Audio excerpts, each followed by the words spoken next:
Give me 30 seconds, and then we I start. want to get a link for this, by the way, if I may.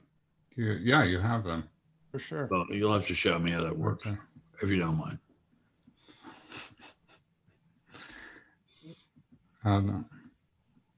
Ben, we're on. I'm here, dude. Do you think I'm not here? Who do you think this large old person is? Do you think it's someone other than Ben?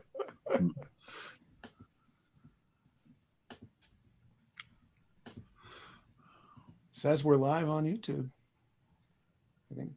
Is that right? We're live on YouTube? We sure are. Wow.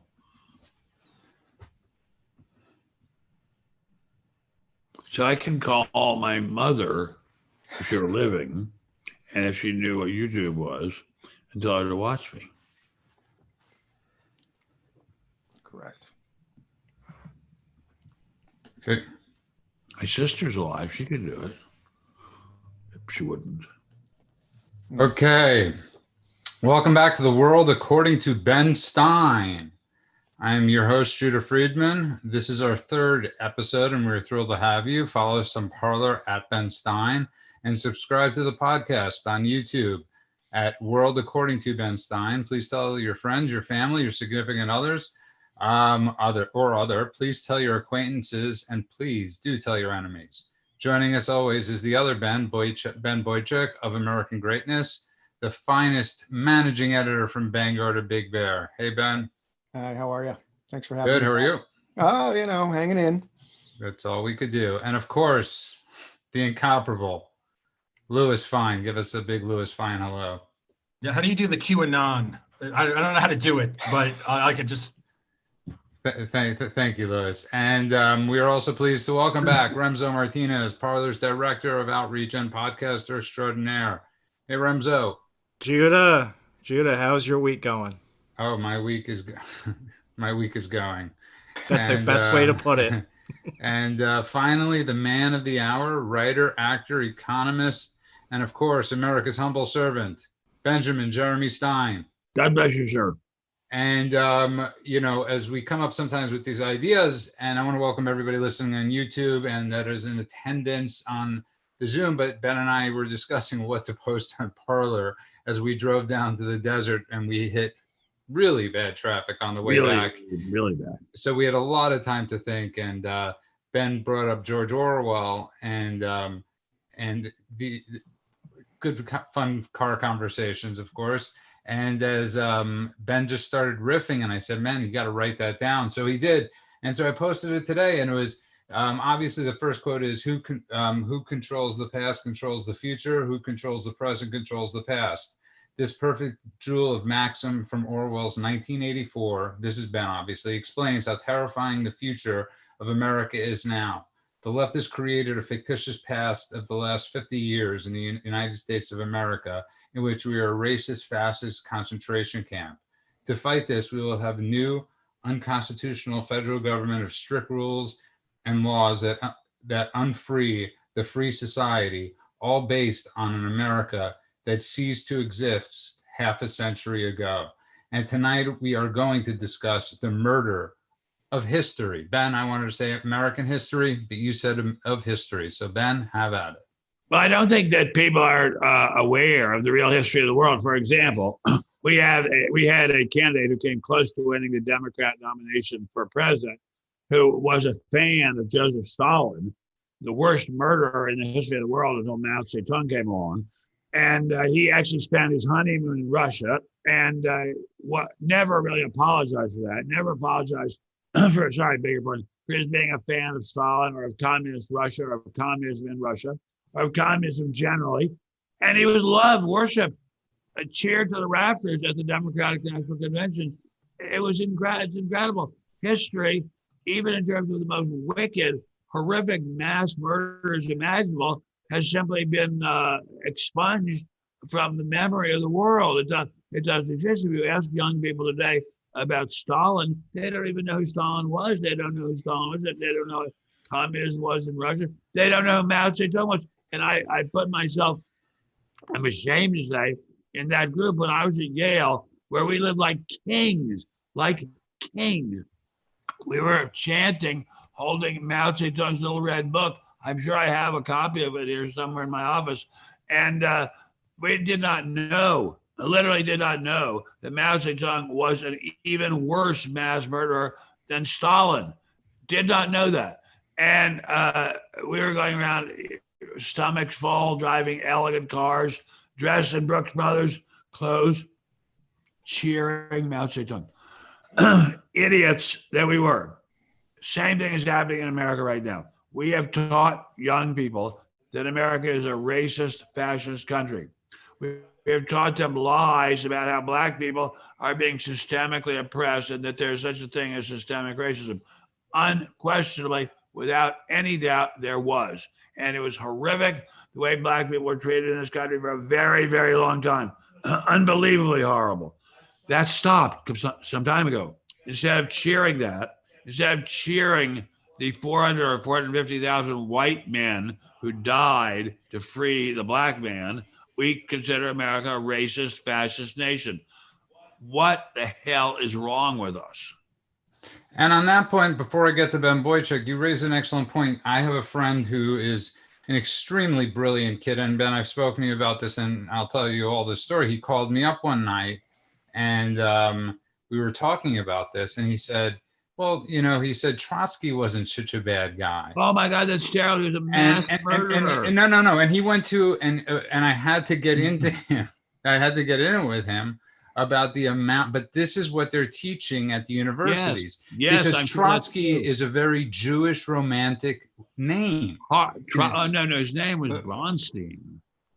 Right. His name was Bronstein.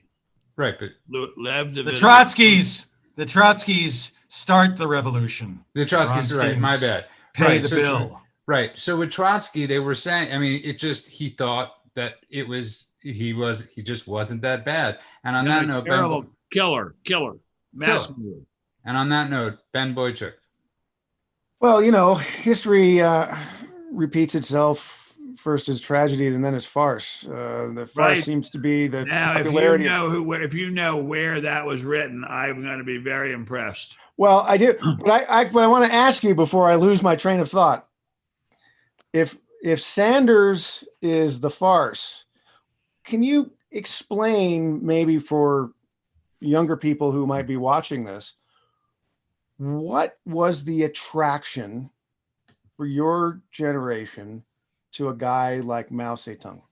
We were stupid. We wanted to upset and spit in the face of our parents and of the people whose large donations were making our very lavish education at Yale possible.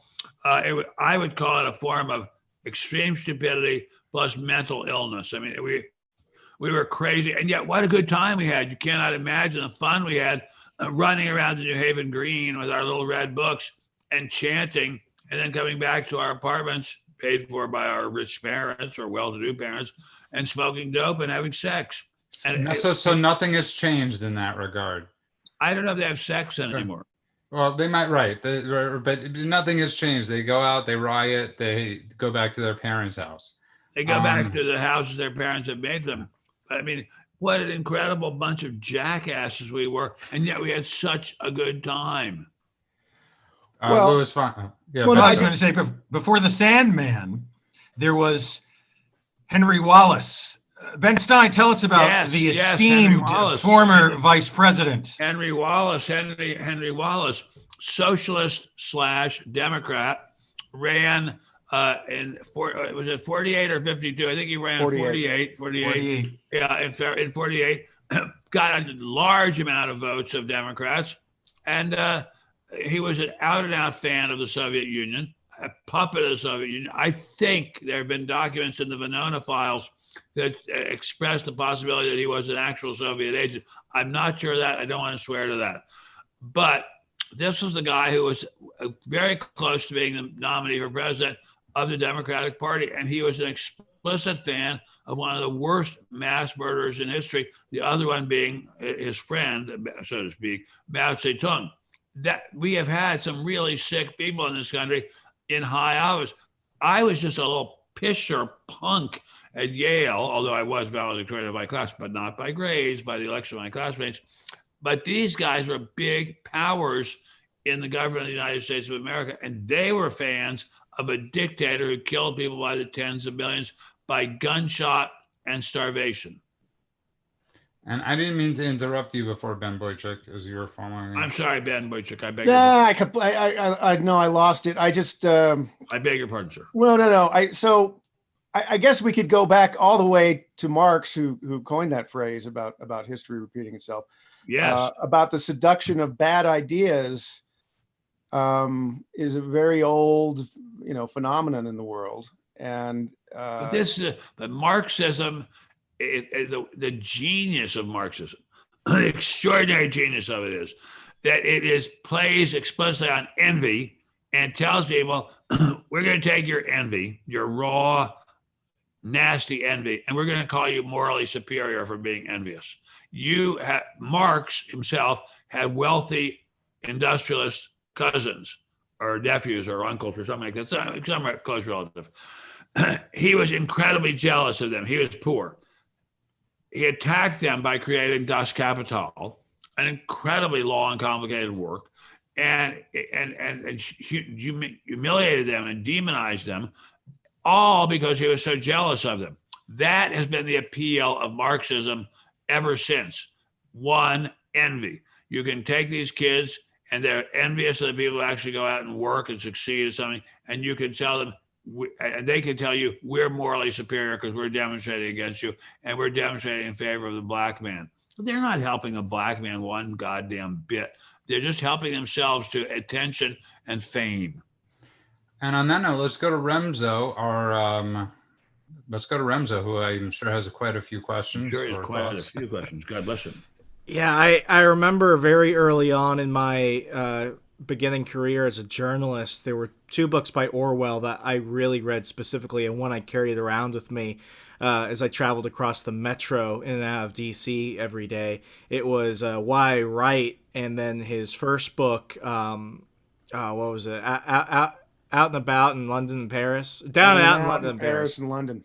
Close. That's it. Yeah. Close. No, the title of that always screwed me up. I'm pretty sure I've never said it correctly the first time.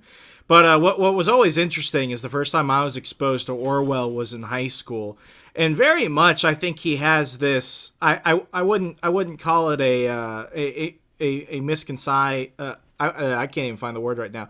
I think there's a giant misconception about Orwell, primarily because when people look at 1984, it's very much an anti-statist and anti-authoritarian message. A lot of people within center-right politics often refer to that when they look at the constantly expanding surveillance state and stuff. But what's quite interesting is that when you read Why Right and Down and Out in Paris and London, I mean, he quite often talks about the fact that he was a Fabian socialist.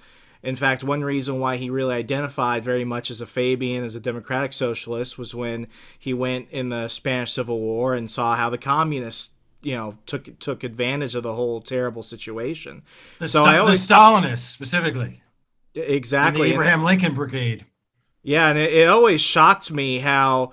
And I say this very much for some of my other favorite writers. You have many people who would consider themselves socialists, very vehement leftists, and they write these novels, these pieces of fiction that last decades past them, where they talk about freedom, where they talk about, wanting to look at the giant omnipotent state and warn people of what happens when it gets bigger.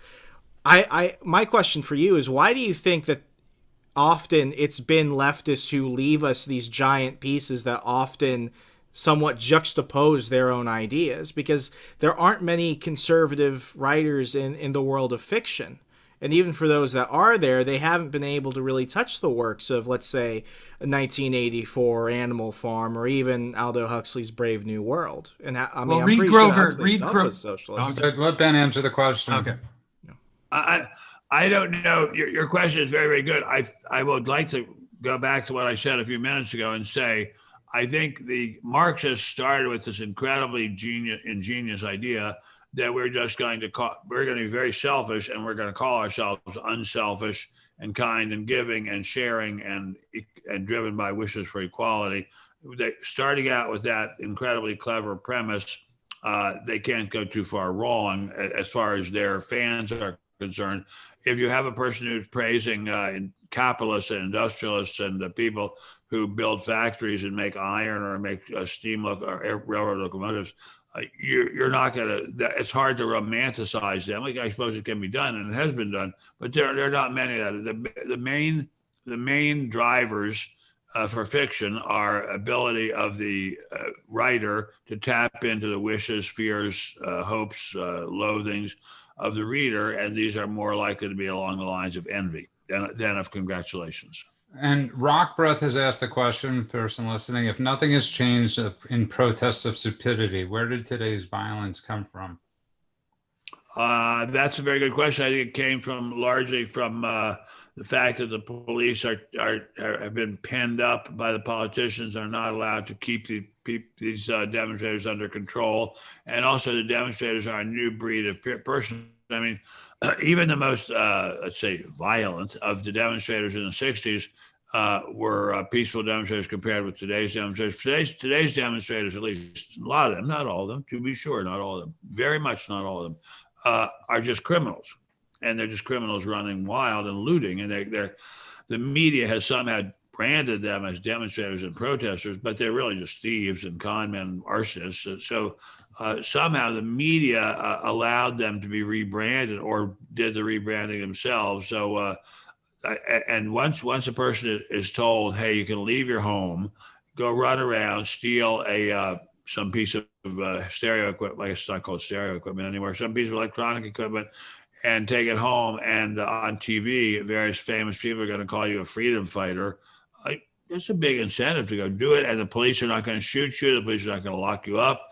It's a big incentive to do that. I must say, if my car is broken, if I could go out and just take my neighbor's car and have somebody call me a freedom fighter for taking it from my neighbor's car, I might do it. And let's get back to Ben Boychuk.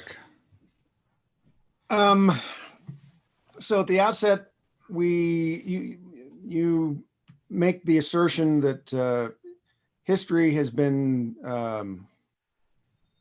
under murderous assault for 50 years. Under murderous assault, I wouldn't say all 50 years, but I would say in the last 5 years in particular, this notion that the U.S. is a systemically racist country has become popular. And that is exactly contrary to the way the real world works, which is that African Americans, God bless them, they are not being systemically, I don't even know if that's the right word, oppressed, but they have all kinds of opportunities that their ancestors never even dreamed of. And they have all kinds of opportunities that your ordinary basic white person never even dreamed of. And yet the media cheers them on and calls them victims of systemic racism. And of course, the politicians tell them that to get their votes. But that's just nonsense. I mean, I'm the oldest person on this panel, I suspect, by quite a lot. And I can tell you, I remember when I was a young child, there really was terrible racism against African Americans, really terrible. It was disgustingly awful. And but the change has been phenomenal. And instead of congratulating ourselves on the change, we're telling ourselves we're worse than ever. I mean, that idiot Biden actually is out there telling people they are the victims of systemic racism. What's he talking about? Show me some examples. Where are the examples? Well, he's pandering to the far left of his base. But what I wanted to maybe suggest is a slightly different timeline, which is that the murderous assault on history, whether world or American, goes back much further. And that what we've seen maybe in the past 20 years, but especially in the past 5 years, is a culmination of all of that. I'll say this for the new left of the 1960s. You know, I used to work for Peter Collier, God rest his soul. He passed away last year. I used to work for Peter and David Horowitz, who worked for Ramparts in the 1960s, which was a prominent new left magazine before they moved to the right. One thing I learned from Peter, who was a UC Berkeley student, is just, I mean, I think he was an English major too, is just how well read the new left was.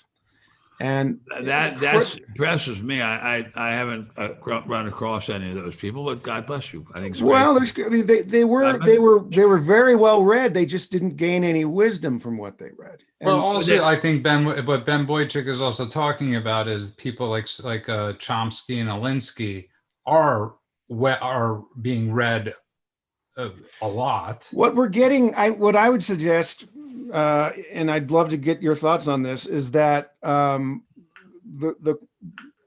the culmination of this assault on history is a widespread ignorance that has really taken hold in the past, really since in the past 50 years. And there's a number of reasons for it. Please. I'd love to hear it. Well, I mean, education has changed. The education system has changed. Ideas that were planted in the 1930s by guys like John Dewey and Jean Piaget and some theorists that are long forgotten, but whose ideas continue to linger, have changed the way we don't necessarily teach history anymore. We teach social studies. And so, this is the reason why you see year after year and survey after survey that usually come out around Constitution Day or the 4th of July, is that a vast number of Americans just don't know their country very well. They don't know when the Civil War was fought. They don't know what the Declaration of Independence says. And that took a concerted effort and a lot of money and a lot of, government policy to do that. And so I'm actually not disagreeing with a word that you said, but I actually, it's a fascinating story of how you can undo a republic in half a century or less. Well, undo a republic, and more than that, undo the summit of human progress. I mean, basically, humanity, most of them were slaves, treated with incredible brutality, had the bare minimum necessary to sustain life, and often not even that. And we in the United States of America have transformed that template. So we have a country in which the ordinary citizen can have air conditioning, tons of food, indoor plumbing, and somehow that is portrayed as a step backward and as something bad that has happened, whereas in fact it's incredible progress. And for almost all of mankind, even in Asia, which is used to be just horrifyingly poor, ideas of freedom and free enterprise have transformed the lives of hundreds of millions, maybe billions of people. And that is all ignored. It is as if we were moving backwards in terms of material prosperity, backwards in terms of human rights, when in fact, the progress has been phenomenal. Think of America 150 years ago. People could own other people, or roughly 150 years ago, not exactly 150 years ago, roughly 150 years ago. Women could not vote. African Americans could not vote. Very few people were allowed into the elite colleges of the country. The change has been phenomenal, absolutely breathtaking. It has been a revolution in improvement in life, and it's not as totally ignored. It's as if something bad had happened instead of miraculously good things happening. Well, somebody brought up on YouTube. It's all how we're taught, right? So let's take some basic examples, right? We have let's take Robert Byrd, right? The Democrat member of the Senate, who is a grand wizard in the Ku Klux Klan, who Joe Biden considered a friend, right? He was a Democrat, yet the Republicans are called the racists. Take Boston, for example, the last team in Major League Baseball to integrate a black player. They're considered a liberal state, a liberal city. And there's so many of these cases that I mean, we brought it up the other night with Nixon. When Nixon left office, segregation in the South was down to what? Almost zero. Nobody brings that up. No. It's like nothing Republicans could do or conservatives could do because of the college campuses could get us to that we're not the racists, that we're not. Well, we're as I believe by the other Ben just said, and as I'm sure Lewis agrees. I'm waiting for Lewis to talk. I wish he would. We have teachers who hate America and are jealous of people who are successful, even if they have successful parents. They most hate their parents if their parents are successful, and they teach that we are morally wrong. Yes, our parents and our friends and so forth might have nice cars or nice houses, but they're morally evil. That's all they can say. Sorry. Well, to quote another child of Washington, D.C., who also happened to be a novelist, an essayist, a man of letters, a television talk show host, an occasional actor. We are the United States of amnesia. We know nothing because we remember nothing. And that man's name is Gore Vidal. Is that right? Wow. And yet Gore Vidal was a constant complaining, whining bitch. I mean, what's going on? But he was an aristocrat. And he was very much fluent in the language of American history. One can disagree with his interpretations of American history vis-a-vis Lincoln, Burr, the election of 1876, Hollywood, Theodore Roosevelt, etc. But his knowledge of American history was deep. He was the grandson of a senator. His paternal grandfather was a senator from Oklahoma. And Oklahoma or Tennessee? Oklahoma. Wow, good for you. He claimed some Tennessee. No, he claimed some very tenuous, which is to say non-existent lineage / connection to Al Gore. But Eugene Gore Vidal, as far as I know, was not related to Gore Vidal. He said many things, some of them true. But one thing that was absolutely true was his description of the United States as the United States of amnesia. And if you're on YouTube, there is a documentary of the same name that he is the featured speaker, guest, and tour of. And he was very emphatic about that. So I wish, my dear friend, that it was just amnesia. I'm afraid we're not just forgetting what we've done or the progress we've made. We're being taught the opposite of what's happened. We're being taught that terrible things have happened in America, whereas we should be being taught that great things have happened in America. I back up and go to my dear departed and wonderful father, and I said to him, this is probably 40 years ago, I said to him, Pop, it dawns on me that we Jews in America live the best that any Jews have ever lived anywhere in history. And my father said, well, son, he should have said, well, you idiot. He says, well, son, that's true of all groups in America. Every group in America lives better than its ancestors did anywhere in the world. That's what America is. That's been completely forgotten by Mrs. Pelosi and Mrs.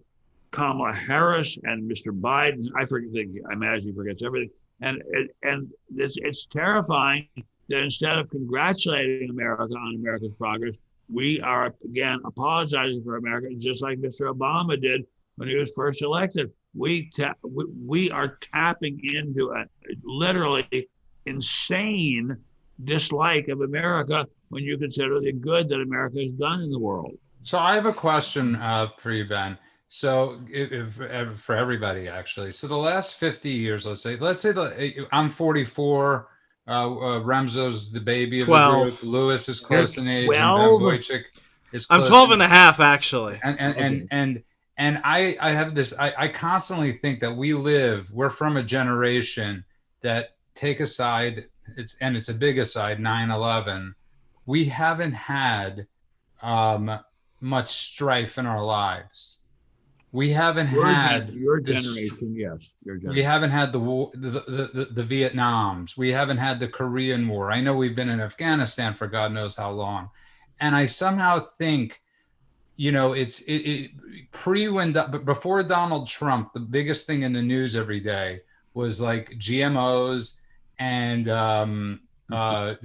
Scientology. Since Donald Trump has been elected, nothing matters anymore. And I sometimes think it's a generation that has had it so good, that has been so coddled, that they can't handle, because Ben Boychuk brings up often the lack of God, the lack of spirituality. They can't handle all the good, so they have to look for bad. Well, you could be a stone cold atheist, and be literate in your understanding of the Bible. You don't have to be a believer, but you can't have a full appreciation of literature, history, tradition, institutions, law, language, government if you don't at least have some conversational knowledge of the Bible, specifically the King James Bible. And secondly, Shakespeare. How many people begin their school day, as I did, and it wasn't a very good school, but a decent enough school, where the school day began with the Pledge of Allegiance and one of two songs. Your Grand Old Flag, or right. We didn't have that because of one of the many Warren Court decisions, but we had Your Grand Old Flag and My Country 'Tis of Thee. We sang one of the two. We alternated. And always opened with the Pledge of Allegiance. I don't know any schools that open with the Pledge of Allegiance, which is not to say they don't. I just don't know any of my daughter's contemporaries whose teachers begin the school day with the Pledge of Allegiance. But Ben Stein, how good has the last 40 years really? I mean, since the Cold War ended, we've had it pretty darn good. And incredibly good in every way. In terms of prosperity, it's been phenomenally great. In terms of freedom, it's been great. In terms of cleaning up the environment, by the way, first big environmentalist president, my boy, Richard M. Nixon. We have had it incredibly good. And the horrifying thing to me in today's world is that for African Americans who had it so terrible for so long, things have improved phenomenally, but they're being told that they're terrible victims. That's really dangerous. It's really dangerous to take roughly 15%, very roughly 15% of the population, and tell them that they're victims of terrible mistreatment, and that they can do pretty much anything they want because they've been victims of terrible mistreatment. That's really, really dangerous. So no religion and no strife. Well, it's a product also of economics and education. With regard to economics and journalism, economics has affected, or the market, and I'm not criticizing the market, I'm speaking to a fact of life, that the economics of media have made it much easier to produce non-stories than to have, as so many print newspapers, when there was print, but so many news outlets once had not just bureaus in different cities and bureaus in Washington, D.C., but foreign bureaus to do the reportage that we don't currently receive. The irony being we are more connected and we have greater access to information, and yet we are less informed about what is going on, for example, in China concerning COVID-19, because so many newspapers don't have outlets in Beijing or in the interior of mainland China. Why do we not know, or why do not enough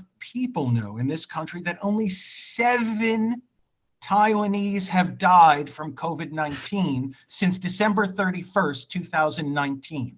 Why is it that Taiwan has only had 7 fatalities? Transparency. Yeah, why? You tell me, Lewis. I assume it's because they have a very effective. No, it's because they're not reporting accurate. They're not giving us. I don't think there's 3 things. No, I don't think that's there are 3 things. Preparation. They had Taiwan had gone through a SARS epidemic and experienced the lies of Beijing firsthand. But this isn't a big issue. This isn't something to be too worried about, or to be worried about, period. So you need not concern yourselves with this. They realize that whether it is a communist government, totalitarian, or authoritarian, it is not a credible government. So they had experience. Secondly, with experience came preparation. So the first flights that returned from the mainland to Taiwan were grounded. Passengers were not allowed to deplane. Their temperatures were checked. And for all intents and purposes, the country was placed on lockdown. And finally, because Taiwan is not a member of the World Health Organization, and China is, China exerted its influence politically to suppress the numbers coming out of Taiwan and the need for immediate action. This is so interesting, Louis, because one of my very, very closest friends, a person extremely, extremely close to me, is a Korean, a very, very, very, very brilliant Korean woman. And she tells me about the steps South Korea has taken to prevent an epidemic and terrible casualties from COVID. And very similar to what you were just saying, only I think even more impressive. And that's hardly reported at all. I mean, how many fatalities have been reported in North Korea? Ben, how many North Koreans have died from COVID-19? Ben, you just brought up the best word. It's reported. We're talking about state-run media. We do not know the actual counts in these countries because we're the United States of America. We're reporting. South Korea is a free country. What? South Korea is a free country. Do you really think they're being completely honest with the news media about how many cases? Yes, I do. South Korea. I think South Korea is. I don't think North Korea is, of course. Well, no, I do. I don't think South Korea is a dictatorial country at all. I mean, if you have some evidence to the contrary, I'd be very, very eager to see it. But I mean, they have a constitution. They have rights. Their citizens have rights. They have a free press.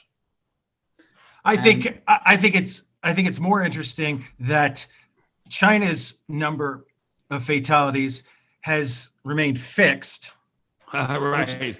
Right. No one has. There are no new cases. Right. No increase in deaths. And North Korea, a country that cannot even keep the lights on at night. If you've ever seen the satellite images, if you want a true black and white, night and day contrast between totalitarianism and freedom, look at the satellite images, and they're on Google, of the Korean Peninsula at night. All of the north is shrouded in darkness, but for a few spots here and there, literally, but for a few spots. When I say literally, I mean it, but for a few spots here and there. And the south is ablaze in artificial light. At the same time, we know nothing about the number of deaths or cases regarding COVID-19 in Pyongyang and elsewhere. And we're steering off the point. So Remzo, why isn't our media reporting on any of this or trying to?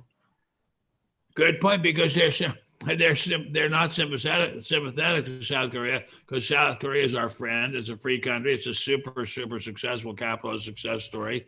And so that does not make them immediate darlings, whereas Pyongyang, as dictatorial and horrible a country as exists in the world today, the media won't touch them.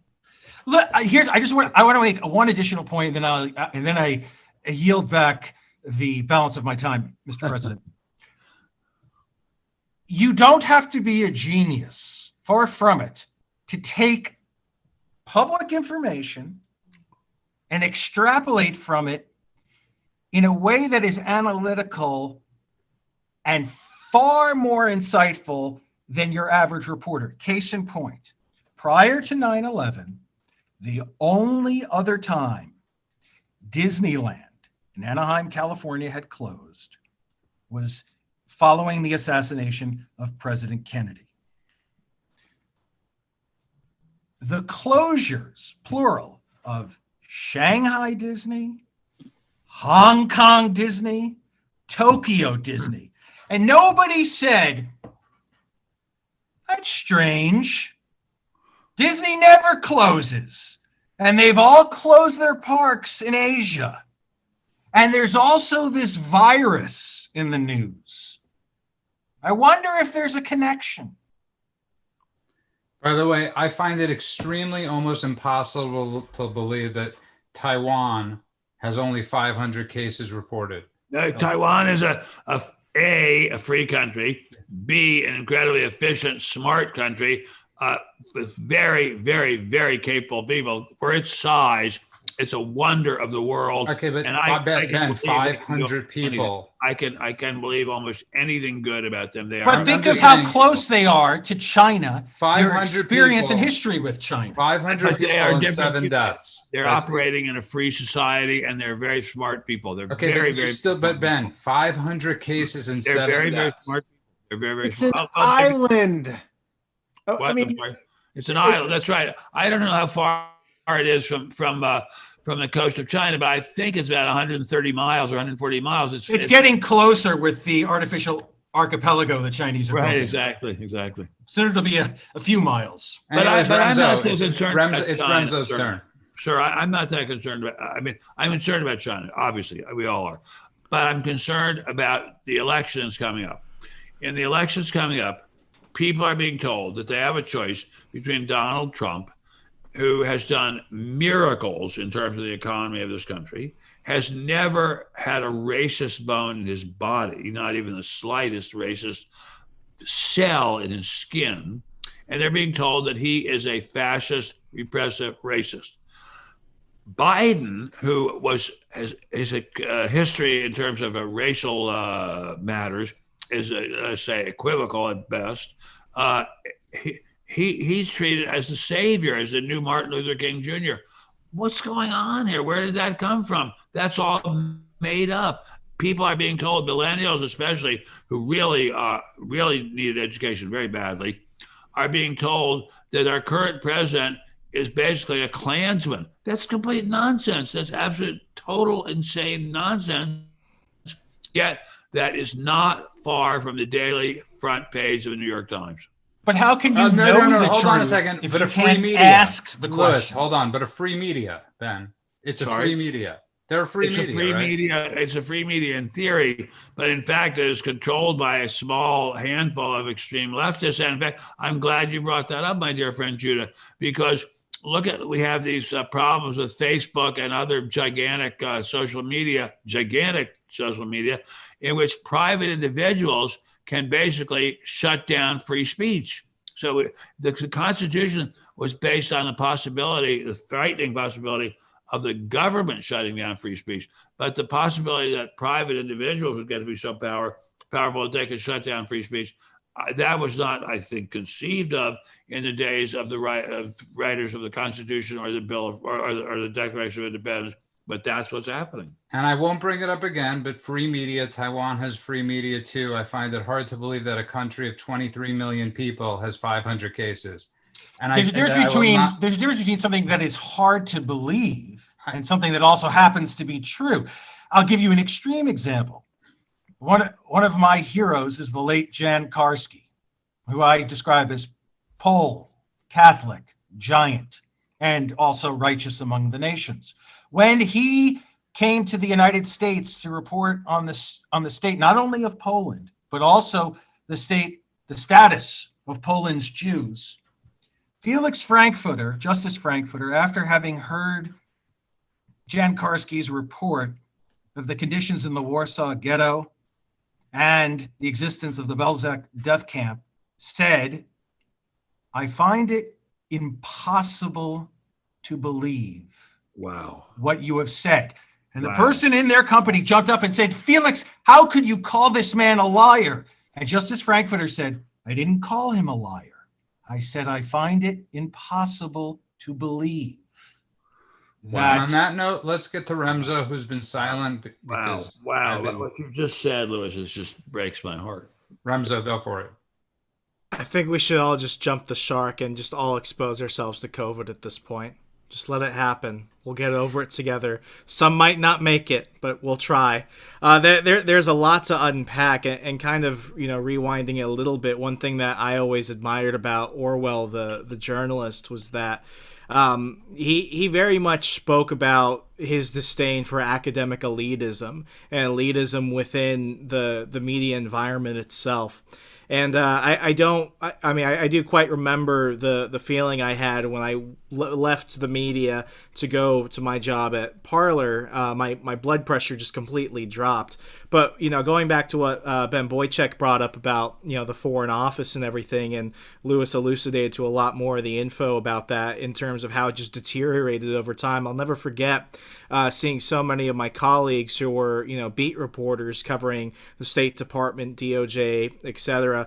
They used to get so excited to get invited to events by senators, to get invited to, agency events and everything. So that way they could go ahead and get, the real scoop on stuff, which was essentially taking these press releases from certain politicians or certain agencies or administration officials and just basically rewording them and saying it was news. And I'll never forget in 2015, 2016, Ben Rhodes, several years after Libya, after Benghazi, after everything going on in Syria, he went on CNN and he laughed. I don't quite remember who from CNN he was specifically speaking to, but he basically laughed how he convinced reporters across the country to basically ignore, sources actually across the world and just outsource their job to Ben Rhodes. And he laughed about it. He's like, I have all these people. They just came straight to me and they never questioned it. And, we live in a time now. Yeah, I mean, we live in a time now. I believe that there are good journalists in the country. One of my favorites was Charlie LaDuff, formerly from the New York Times. And then he went to Fox and he did a show called The Americans where he traveled the country and he actually spoke to just regular people and he documented the good, the bad, and the ugly. And oftentimes you can't get most reporters to leave their Georgetown lofts and do anything other than just Googling stuff. They don't actually put in the work. And as it was brought up earlier, what Facebook and Twitter have been doing, it's frightening. And we see this over at Parler. And what's, quite terrifying is that, and I think Mark Levin brings this up in his book, Freedom of the Press. The New York Times, during, right before World War II, they weren't lying about the Holocaust. They weren't lying about what happened when Hitler started targeting the Jews, the Catholics, and many other thousands of people. Their big thing was, well, we just weren't going to speak about it. The omission of the facts, the inability and the willingness to willingly ignore a story is almost deadlier than taking part of the truth and distorting it. And we're living in a time now where people, they're not being given part of the truth and then having it smattered with lies. They're just not having any access to it at all. And as Ben Boychuk mentioned, earlier on, we don't have history classes anymore. We have social studies. And it shocks my peers when I say I hate social studies, but I love history. They're like, how can you say that? How can you confuse the two? And I'm like, what's the difference between reading a book by Douglas Brinkley, that's an actual history book, and reading A People's History of the United States by Howard Zinn? The difference is Brinkley gives you footnotes. Howard Zinn makes things up, and he's not a historian. He's coming at it from a very ideological agenda. And you cannot confuse the two for being the same. We live in a world of information, just a complete ocean of information, but we're drowning in ignorance. Drowning in ignorance and drowning in misinformation. And again, I go back, if I may say so, to the election that's bubbling around now and say that the electorate has been so misled about what the state of America is, what the direction and speed of the progress that this country's made is. It's terrifying. It's as if there were a ministry of truth, like in 1984, whose sole function was to spread lies. And that ministry of truth, unfortunately, is most of the large media. It's very, very upsetting. They really are fighting against the truth all the time. You also have to do the work, and we have reporters that don't do the work. And every 4 years, and I'm sure we will hear it after this election when it ends in March, is that okay, I got it. Not delete on that. Is the power of advertising. Somehow, every 4 years, advertising becomes this potent, omnipotent, amazing tool to sway and steer the masses toward a candidate. But after the election, it doesn't work. The media views advertising as if it's this mystical art with regard to politics.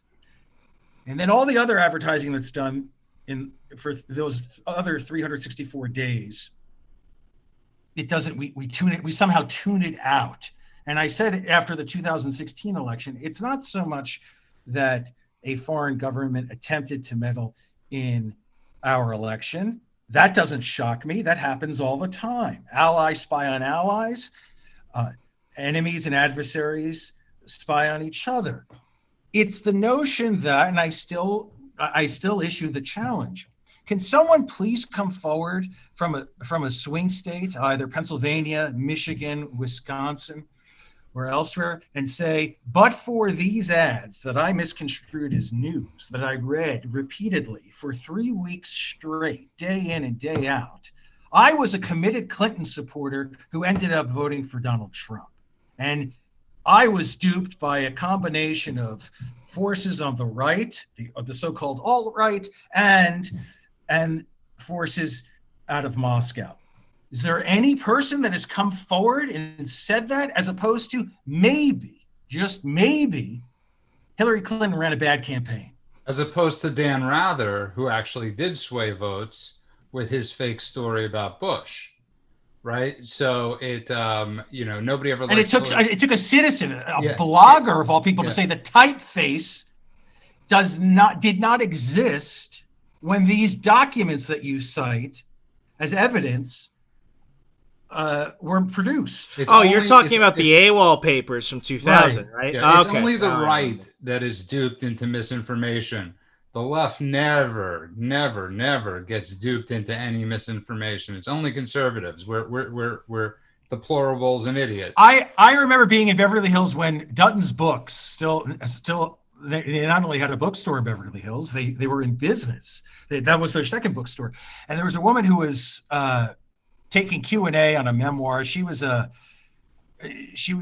a fellow traveler or an actual member of the Communist Party.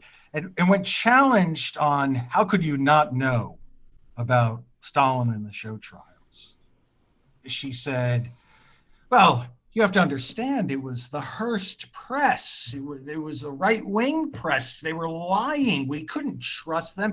And yet they could believe and did believe the accurate reportage concerning Hitler. And her excuse, of course, being, well, Hitler, yes, the reportage was true, but who are we to judge or believe this reportage coming out of Moscow when someone like George Kennan, fluent in Russian, was sending dispatches from Moscow about the show trials and being overruled by his own ambassador, the United States' own ambassador to Russia, who not only could not speak Russian, but was saying, really, they must be guilty of something. If there are trials, there must be there are defendants, and defendants are often guilty of something. Okay. And Kennan saying no. So only Rock Breath brings up a great question. Ben, it goes to everyone, but Ben, you could answer it first. Do you see any real change to this Orwellian uprise if and when President Trump gets his second term? I don't see any end to it at all. I mean, they're running the show. Why should they stop? They're the person who is having all the fun, getting on TV shows, getting big money, and I know it's big money for speeches. They're the ones whose children get into the best schools. Why should the left wing, so-called progressive, but really not progressive at all, media ever stop? Why should they stop? They're having so much fun. It reminds me of the great scene from Casablanca where the Gestapo or German guy tells Humphrey Bogart to close the casino, and the French guy tells Humphrey Bogart to close the casino. Sorry, the German guy tells the French guy to tell Bogart to close the casino, and they close the casino, and the French guy says, why are we doing this? Everybody's having such a good time. The left is having such a good time. Why would they ever stop? Why will they ever stop? They'll never stop. You know who was a true prophet and a liberal? Who? Patty Chayefsky. Really? Watch Network. A satire 40 years ago is now truth.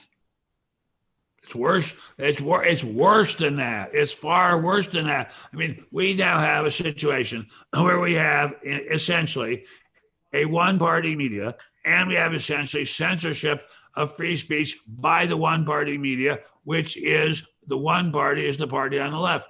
They're just running the show. We're just around as pathetic losers picking up the crumbs that they left behind. But What does getting Howard back to- Beale say? Getting back to We'll Rock tell Brooks- you any shit you want to hear. It's Getting all back an illusion. Getting back to Rock Breast's question, I think he raises a great point because a friend of mine actually brought this up recently. If Trump does win, I believe many of the quiet voices won't be as quiet. And I believe that could actually counteract this leftist revolution. That's the chance. Sir, it's been going on all the time. It's not a revolution. It's the way things are. It is the way things are. Why would they give it up? I mean, why? No, I'm not saying they're going to give it up. I'm saying there's going to be an actual fight back. I think there's already a fight back on Fox News, here on Parler, in the American Spectator, in American Greatness. There's already a fight back. It can get to be bigger and bigger. I worry, and you and I have talked about this, Judah, about there being a second civil war. I mean, I think at some point, people are going to say, we're sick of being pushed around by Anderson Cooper and by CNN and by MSNBC and by the Democrats. We're sick of being pushed around. Stop pushing us around. And that's what I'm saying. If Trump wins, that gives more power to those silent voices, because I think there are a lot of silent voices that want to scream right now, but are scared they're going to lose their jobs. They're scared they're going to lose their social status, and they are terrified.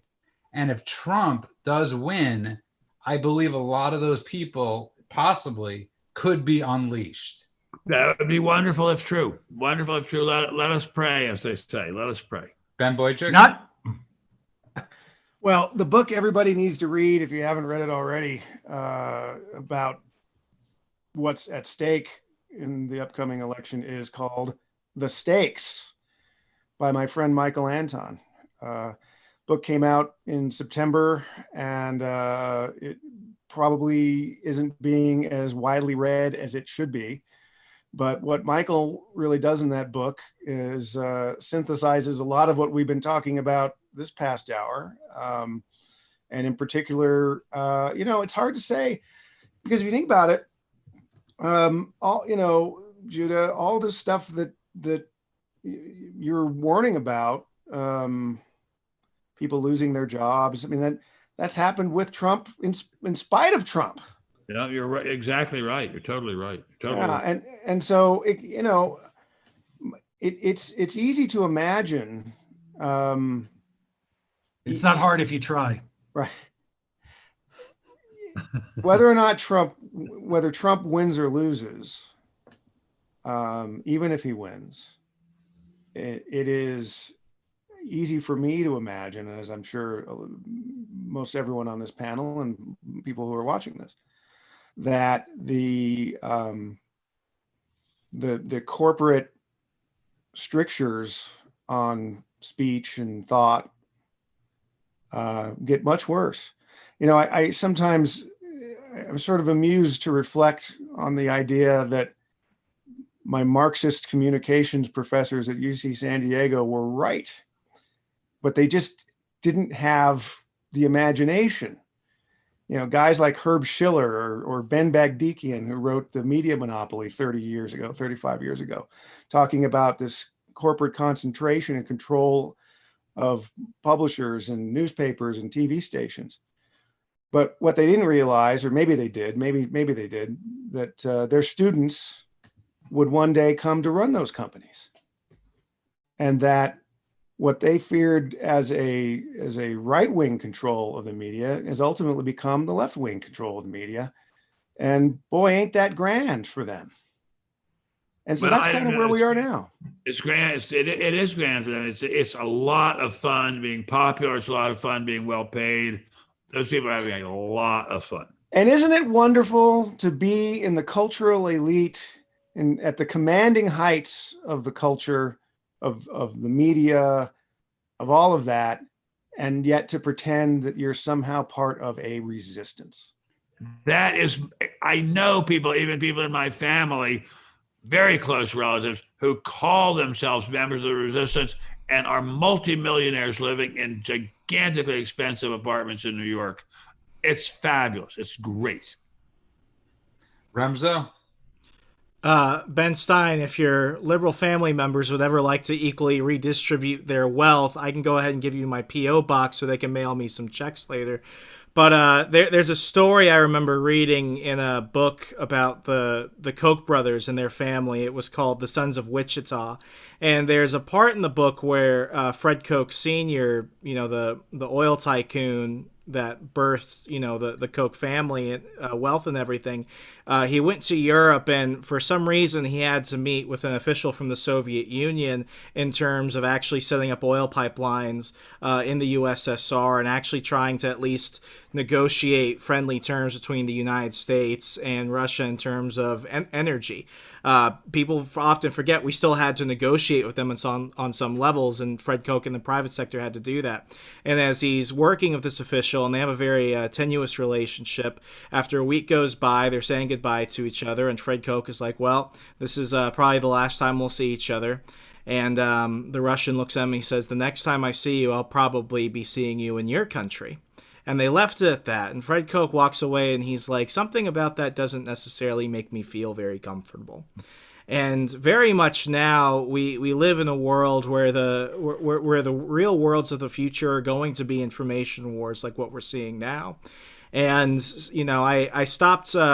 I stopped being mad at the politicians a long time ago. I stopped being mad at the liberal professors and the liberals in the media a long time ago, and I began to really look at the source of it. And ultimately, it comes back to the voters. It comes back to the people that won't turn off CNN. It comes back to the people that won't go ahead and do their own homework.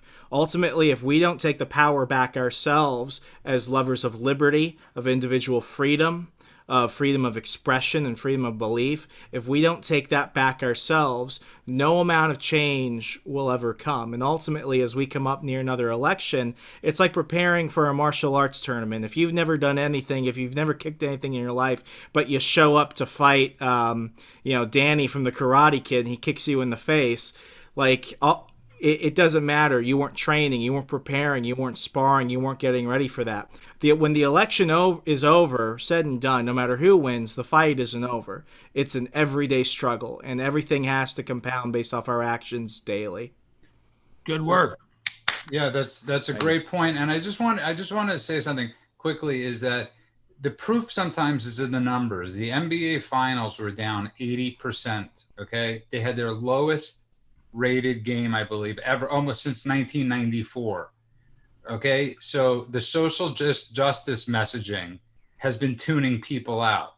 Now, if you were to poll people and say, do you support this and this, those people on the phone would say, of course I support it. But they're not supporting it, and we know this because they're not watching the award shows, right? The Emmys this year totally tanked.